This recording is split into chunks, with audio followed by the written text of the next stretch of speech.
Conduite TH au féminin vous présente Mallory, participante de la première session et future conductrice poids lourd. Attends, c'est quoi Conduite TH ? C'est un parcours de découverte du secteur transport logistique pour des femmes en situation de handicap dans les Landes et le Pays Basque. Qui es-tu ? Je suis Mallory, j'ai 47 ans, j'habite à Espelette. J'ai 5 enfants et une RQTH depuis l'année dernière. Je souhaite devenir conductrice transport de marchandises. Quel est ton parcours professionnel ? J'étais secrétaire militaire pendant 23 ans, j'ai été DRH jusqu'à temps que je fasse un burn-out en 2018.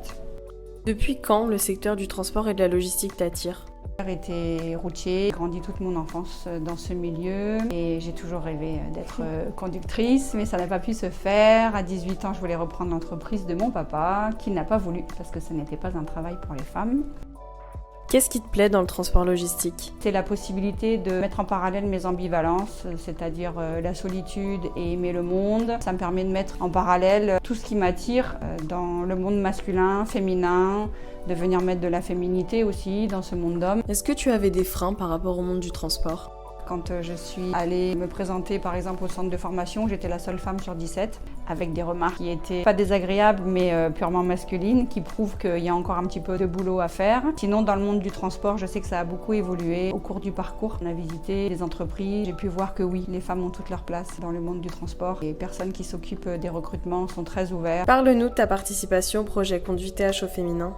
J'ai reçu un mail, j'ai été séduite par le design de l'affiche et c'est tombé au bon moment. Je suis venue à la réunion du 20 mars à Bayonne, au forum, et j'ai été happée tout de suite par cette énergie, par toutes les personnes qui portaient le projet et par le sérieux du projet et la possibilité de nous donner l'opportunité de voir si ce monde nous plaisait, de faire naître des carrières, de faire naître des envies. C'était un groupe uniquement de femmes, ce qui a créé un élan de sororité très porteur.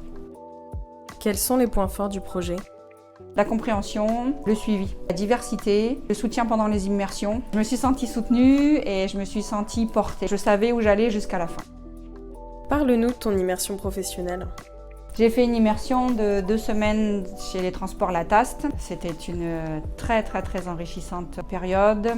J'ai été reçue de manière extrêmement bienveillante. Mon tuteur, qui s'appelait Thierry, était quelqu'un de très pédagogue, absolument formidable pour partager sa passion, pour partager son amour de la conduite. Chez La Taste, j'ai aidé au chargement, à la remorque, à l'entretien, faire le plein, nettoyer la remorque après, choisir la direction, le trajet, faire les bons de livraison, les bons retours. Ouvrir, fermer les portes, ouvrir, fermer la bâche, comment mettre les barres de sécurité au bon endroit, brancher les tuyaux, descendre les béquilles, monter les béquilles. Quelles sont tes limitations par rapport à ta RQTH ? J'ai des limitations qui se matérialisent par l'écrit. J'ai besoin d'avoir des consignes claires, précises. J'ai besoin de mémoriser plusieurs fois. Voilà, je ne mémorise plus de la première fois. Est-ce que ces limitations ont freiné ton projet ? Non, la RQTH, ça a été un accélérateur en fait dans le projet, un formidable accélérateur.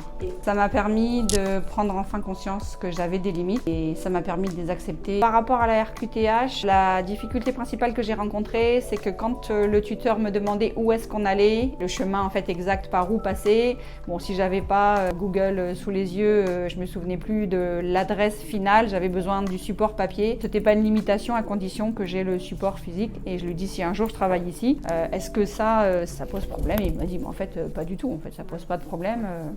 Aujourd'hui, où en est ton projet professionnel ?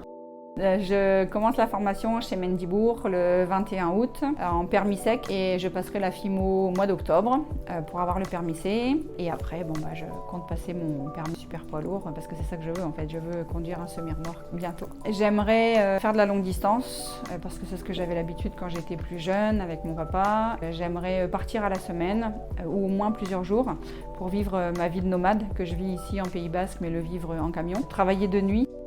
Quel est ton message aux femmes intéressées par le projet ?